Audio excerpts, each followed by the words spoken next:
Hello everyone, my name is Dimanshu Saxena और आज की वीडियो में पढ़ने जा रहे हैं डार्क फील्ड माइक्रोस्कोपी। तो डार्क फील्ड माइक्रोस्कोपी नाम से पता लग रहा है कि डार्क मतलब ब्लैक इन कलर, ठीक, और फील्ड मतलब बैकग्राउंड। तो जब हमारा बैकग्राउंड ब्लैक इन कलर हो जाएगा, मतलब मान लीजिए कोई ऑब्जेक्ट है हमारा, ठीक है, माइक्रोबायोलॉजिकल लैंग्वेज में अगर हम बात करें तो ये अगर हमारा स्पेसिमेन है, क्या है, स्पेसिमेन है, ये स्पेसिमेन है, ये माइक्रोबियल कंटेंट इसमें है प्रेजेंट, ठीक। तो है क्या कि जब हम इस स्पेसिमेन को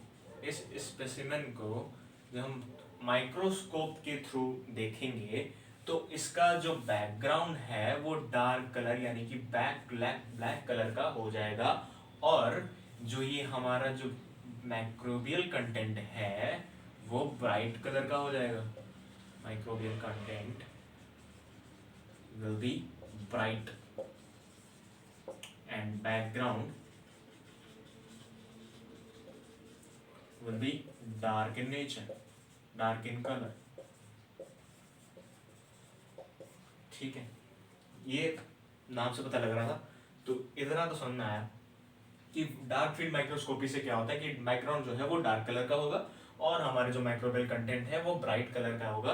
ब्राइट मतलब वो साफ साफ हमें दिखेगा, पीछे का जो बैकग्राउंड है वो काला नजर आएगा। लेकिन ये काला क्यों नजर आ रहा है, ऐसा क्या हुआ कि काला क्यों नजर आ रहा है? तो ये तो वर्किंग पढ़ के पता लगेगा ना, तो वर्किंग पढ़ते हैं, ठीक है। तो सबसे पहले हम जानते हैं कि डार्क फील्ड का यूज क्या है, एप्लीकेशन क्या है।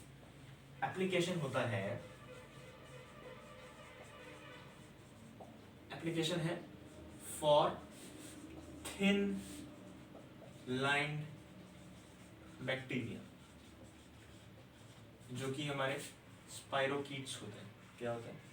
स्पाइरोकीट्स ऐसे बैक्टीरिया होते हैं जिनकी सेल वॉल जो होती है वो थिन होती है। क्या होती है?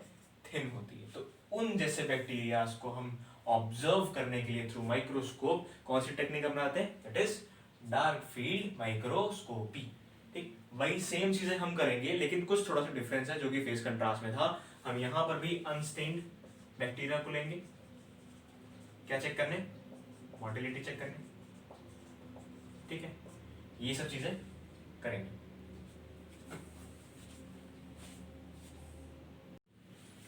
तो ये हमारा कुछ सिंपल सा डायग्राम है, आप कह सकते हैं कि ये ही डायग्राम है जिसके थ्रू हम वर्किंग समझेंगे किसकी? डार्क फील्ड माइक्रोस्कोपी की, ठीक है। तो हमें ये चेक करना था कि जो बैकग्राउंड हमारा डार्क कलर में आ रहा है, वो क्यों आ रहा है, वो हम यहां से पता लगा सकते हैं कि कैसे आ रहा है, ठीक है। तो देखते हैं, ये हमारा क्या है? Source of light. ये हमारा एन्युलर डायफ्राम नहीं, क्या है यहाँ पे? ये है हमारा condenser. What is this? This is a condenser with opaque disc,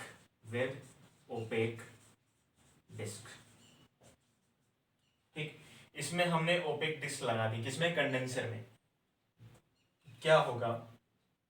इसकी लाइट ऐसे जा रही होंगी, ऐसे जा रही होंगी, ऐसे जा रही होंगी, ऐसे भी जा रही होंगी और ऐसे भी जा रही होंगी, ठीक। ऐसे भी जा रही, लेकिन मैं थोड़ा सा नीट बनाने के चक्कर में मैंने ऐसे किया है। ऐसा किया है कि इसकी लाइट रेस ऐसे जा रही है। ये हमारी ओपेक डिस्क है। ओपेक डिस्क से क्या होगा कि इसके आगे लाइट पास नहीं होगी, ओपेक डिस्क के आगे लाइट हमारी पास नहीं होगी। दैट्स व्हाई इसके पेरिफेरल कॉर्नर में, यानी कि कॉर्नर साइड्स पे of condenser, this light will condense on this position of specimen, और जिसको हम बोल सकते हैं बैक्टीरियल सैंपल,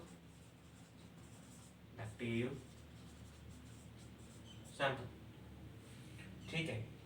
अब देखिएगा बहुत ध्यान से, वही चीज जो फेस कंट्रास्ट में थी वही चीज इसमें है, रिफ्रैक्टिव इंडेक्स। क्या है?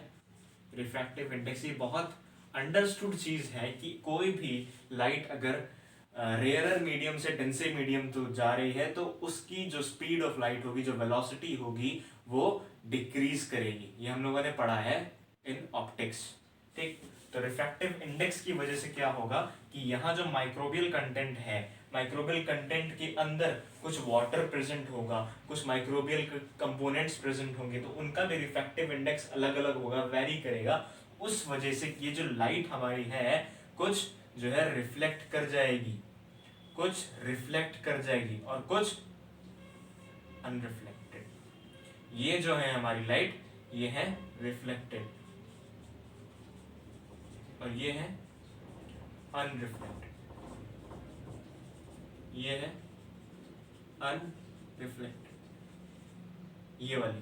ठीक, अब क्या खास चीज है इसमें कि जो रिफ्लेक्टेड रेज है, जो रिफ्लेक्टेड रेज है वो ही रेज एक्सेप्ट होंगी through what? Through objective lens, through objective lens. और ऑब्जेक्टिव लेंस कौन सा है हमारा? वो है कॉनकेव लेंस। क्या है? Concave lens.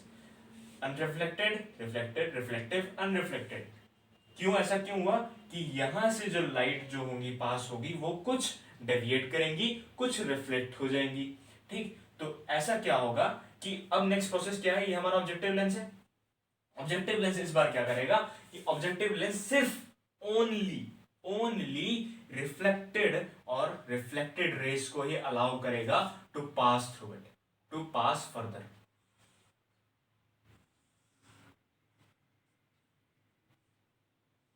To pass further. फिर ये हमारा ऑक्यूलर लेंस, ऑक्यूलर लेंस जिसको हम बोलते हैं आई पीस। देखिएगा ध्यान से, ये हमारा ऑब्जेक्टिव लेंस जो है, ये ऑब्जेक्टिव लेंस किसको एक्सेप्ट करेगा? It will accept only, it will accept only reflected rays, only reflected rays. ठीक है, सिर्फ रिफ्लेक्टेड रेज को करेगा और अनरिफ्लेक्टेड रेज यहां से ये बाहर चली जाएंगी। क्या हो जाएंगी? बाहर चली जाएंगी। क्या कर जाएंगी? बाहर चली जाएंगी। क्या हो जाएंगी? बाहर हो जाएंगी। ठीक, तो सिर्फ कौन सी लाइट जाएंगी? रिफ्लेक्टेड रेस अंदर जाएंगी। और ऑब्जेक्टिव लेंस का काम क्या होता है? कॉनकेव लेंस का काम क्या होता है कि एक स्पेसिफिक पॉइंट को उसको कन्वर्ज करना। यहाँ पे हमारा किसी भी सरफेस पे ये लाइट कन्वर्ज होगी, जिस एंगल से जाएगी उस एंगल से फिर रिफ्लेक्ट होगी। ठीक है, फिर हमारे जो यहाँ पे ऑक्यूलर लेंस लगा देंगे जो कि हमारा आई पीस है। आई पीस क्या करेगा? हमारी आईज में डायरेक्ट उस रेस को बना देगा और आईज में हमारे क्या बन जाएगी? इमेज फॉर्मेशन हो जाएगी। इमेज फॉर्मेशन क्या होगा? इमेज फॉर्मेशन में जो बैकग्राउंड होगा किसी भी माइक्रोबियल सैंपल का, वो हो जाएगा डार्क इन कलर, और जो हमारा माइक्रोबियल सैंपल है वो हो जाएगा ब्राइट। क्या हो जाएगा? Bright in colour. तो यही मैकेनिज्म है कि जो बैकग्राउंड है वो डार्क कलर का क्यों आ रहा है। यही आ रहा है क्योंकि अनरिफ्लेक्टेड जो रेज हैं ये बाहर चली जा रही हैं और रिफ्लेक्टेड रेज जो है वही सिर्फ कन्वर्ज हो रही हैं। ठीक है, क्या क्या हो रहा है? कॉनकेव लेंस किसको एक्सेप्ट कर रहा है? ओनली रिफ्लेक्टेड रेज को, नॉट अनरिफ्लेक्टेड रे। ये पॉइंट बहुत ध्यान से देखने वाला है कि अनरिफ्लेक्टेड रेज को वो एक्सेप्ट नहीं करेगा, सिर्फ रिफ्लेक्टेड रे को एक्सेप्ट करेगा। That's why there is the background of black in colour. यही रीजन था। ठीक है, यही हमारा है working of dark field microscope. ठीक है, तो होप यू अंडरस्टैंड। अगर कोई डाउट हो तो प्लीज कमेंट सेक्शन में पूछ सकते हैं आप। And hope you like it, hope you understand well. Thank you so much and please do share and subscribe the channel. Thank you so much.